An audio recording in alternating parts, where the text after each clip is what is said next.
السلام علیکم ورحمۃ اللہ وبرکاتہ۔ الحمدللہ وحدہ والصلاۃ والسلام علی من لا نبی بعد۔ آیت الکرسی کے 9 بہت بڑے فائدے، آپ کی زندگی کا جو بھی بڑا مقصد ہے پورا ہو جائے گا۔ اس آیت میں 2 بہت بڑے اسم اعظم ہیں۔ دولت مند ہو جاتا ہے انسان آیت الکرسی سے۔ جی ناظرین، یہ بات جو میں نے احباب کے پیش خدمت کی ہے، بڑی قیمتی باتیں ہیں یہ۔ انسان ساری زندگی اپنے مقصد پہ کام کرتا ہے کہ اللہ کرے میرا مقصد پورا ہو جائے، تو اس مقصد کے لیے اس بندے کو چاہیے کیا؟ آیت الکرسی پڑھا کرے۔ آیت الکرسی چلتے پھرتے اٹھتے بیٹھتے زیادہ سے زیادہ، کیونکہ جو لوگ انسان کے مقصد کو توڑنا چاہتے ہیں وہ جادو جنات کے ذریعے کام کرتے ہیں، لیکن آیت الکرسی توڑ کے مقصد کو پورا کرتی ہے۔ تو اس لیے اس کے متعلق 1-2 میں حدیثیں سنا دیتا ہوں آپ کو کہ رسول اللہ صلی اللہ علیہ وسلم نے فرمایا یہ سب سے بڑی آیت ہے۔ سوتے وقت انسان اس کو پڑھتا ہے تو شیطان اس کے قریب نہیں آ سکتا۔ اللہ کی طرف سے ایک نگہبان فرشتہ اس کے اوپر مقرر ہوتا ہے۔ ہر نماز کے بعد جو شخص اس کو پڑھتا ہے وہ اللہ کی جنت میں داخل ہوگا۔ اس میں اعظم ہیں اللہ کے 2، الحی اور القیوم، ہمیشہ زندہ رہنے والا کہ جب کوئی نہیں ہوگا تو میرا اللہ ہوگا، ہمیشہ قائم رہنے والا جب کوئی نہیں ہوگا میرا اللہ قائم ہوگا، اس کو نہ موت ہے نہ نیند ہے۔ تو اسی لیے اس میں بہت زیادہ برکتیں ہیں۔ جو انسان پڑھتا ہے اللہ اس کے غم دور کر دیتا ہے، اللہ اس کی روزی کے اندر بے بہا برکت نازل فرماتا ہے، اور اس کے گھر کے اندر کبھی آفت اور بلا اور مصیبت نازل نہیں ہو سکتی۔ وہ بندہ ایک محفوظ قلعے کے اندر چلا جاتا ہے، کوئی چور اس کے گھر میں داخل نہیں ہو سکتا۔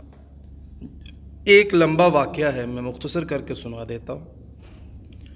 ابو ہریرہ رضی اللہ تعالی عنہ کی صدقۃ الفطر کی کھجوروں پہ ذمہ داری لگائی گئی۔ رات کو شیطان جن آیا، وہ چرانے لگا۔ ایک دن آیا پکڑ لیا، رسول اللہ کو بتایا، دوسرے دن آیا پکڑ لیا، رسول اللہ کو بتایا، تیسرے دن پکڑ لیا، رسول اللہ کو بتایا۔ اللہ کے نبی نے فرمایا وہ پھر آئے گا۔ تیسرے دن جب وہ آیا تو اس نے بہت زیادہ منتیں کی، صحابی نے کہا میں نہیں چھوڑوں گا۔ آخر اس نے بہت واسطے دیے، فرمایا ابو ہریرہ میں تجھے ایک چیز بتا دیتا ہوں، اگر تو پڑھے گا تو تیرا نقصان نہیں ہو سکتا، کبھی تیرے گھر میں چور ڈاکو نہیں آ سکتا۔ ناظرین، اس وقت سب سے زیادہ اذیت، سب سے مشکل بات جو ہے ہمارے معاشرے کے اندر یہ ڈکیتی اور چوری ہے۔ جگہ جگہ پر چوریاں ہو رہی ہیں، گھروں کے اندر، دکانوں کے اندر، شاپ کے اندر، بینک کے اندر۔ جو شخص آیت الکرسی کا ورد رکھتا ہے جاری، تو شیطان جن کیا کہہ رہا ہے کہ اگر تو یہ آیت الکرسی شروع کر دے گا تو تیرا نقصان نہیں ہو سکتا۔ تو صحابی نے چھوڑ دیا اور اللہ کے نبی کے پاس آئے، فرمایا وہ اس طرح کی بات کر کے چلا گیا ہے۔ تو نبی صلی اللہ علیہ وسلم نے فرمایا تھا شیطان، ابو ہریرہ تجھے بات اچھی بتا گیا۔ تو اس لیے بھائیو، رات کو اس نے کہا ہے اے ابو ہریرہ رات کو اگر تو پڑھ کے سوئے گا تو تیری چوری نہیں ہو سکتی رات کے وقت۔ تو اس لیے رات کو یہ پڑھا کریں آیت الکرسی۔ اللہ کے نبی نے بھی اس بات کی تصدیق کر دی۔ تو رات کو زیادہ سے زیادہ اس کا ورد کیا کرو، اور دن کے وقت ورد کیا کرو، خصوصاً رات کو ایک بار آیت الکرسی، اور اس کے ساتھ ملا لو فلق، ناس، اخلاص، آخری 3 صورتیں قرآن مجید کی 30 نمبر پارے کی، تو انشاءاللہ بہت شاندار ہو جائے گا۔ ایک بار آیت الکرسی اور ایک بار فلق، ناس، اخلاص پڑھ کے ہاتھوں پہ پھونک مارو، جہاں تک ہاتھ جا سکتے ہیں وہاں تک ہاتھ پھیرو۔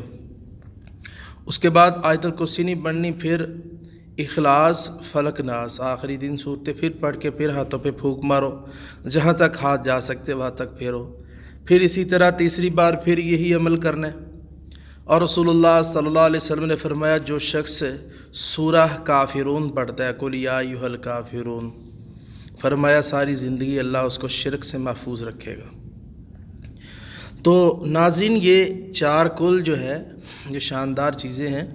آیت الکرسی میں نے یہ آپ کو اندر بھی اس کے بتا دی ہے، جو میں نے پکچر لگائی ہوئی تھی کہ رسول اللہ صلی اللہ علیہ وسلم نے فرمایا جو شخص نماز کے بعد پڑھتا ہے وہ اللہ کی جنت میں جائے گا۔ ساری رات انسان شیطان سے محفوظ رہتا ہے جب بھی انسان آیت الکرسی پڑھتا ہے، تو دن کے وقت بھی محفوظ رہتا ہے۔ انسان آیت الکرسی پڑھ کے اپنے کام پہ چلا جائے، اللہ کی قسم جتنے شیاطین ہوں گے، جادو ہوگا، حسد ہوگا، یہ سارا ٹوٹ جائے گا۔ توڑنا کس نے؟ میرے اللہ نے۔ آپ کے ذہن کے اندر جو آپ کا مقصد ہے اللہ اس کو پورا کر دے گا۔ اللہ نے اپنی رحمت سے اس کو پورا کرنا ہے۔ آپ کی امیدیں اللہ نے پوری کرنی۔ اس کے اندر اسم اعظم ہے۔ اسم اعظم بہت بڑے بڑے اللہ کے نام ہیں، الحی القیوم، اور آخر پہ کیا ہے کہ اس کی کرسی زمین و آسمان سے بڑی ہے، ٹھیک ہے؟ تو وہ اس کے اوپر مستوی ہے۔ میرے اللہ کے اوپر کوئی غالب نہیں ہے، اللہ ہر چیز پہ غالب ہے۔ اللہ آپ کے مقصد کو پورا کرے گا جب آپ اس کو پڑھیں گے۔ لیکن ایک افسوس کی بات ہے، ہم ترجمے کے ساتھ اس کو نہیں پڑھتے۔ کاش کسی دن ہم ایک بار ترجمے سے پڑھ کے دیکھیں، اللہ کی قسم آپ کو اتنی لذت آئے گی، آپ حیران ہو جائیں گے کہ میرے پاس اتنا بڑا خزانہ ہے، میرے پاس اتنی بڑی دولت ہے، میرے پاس اتنی بڑی چیز ہے۔ انسان کا مقصد ہے کہ میرے پاس دولت آئے، مال آئے، آیت الکرسی شروع کر دے پورے یقین کاملہ سے۔ جو اللہ اتنی بڑی کرسی کا بادشاہ ہے یا بیٹھ اس کے اوپر مستوی ہوتا ہے اور ساری دنیا جہان کے سارے نظاموں کو چلاتا ہے، اور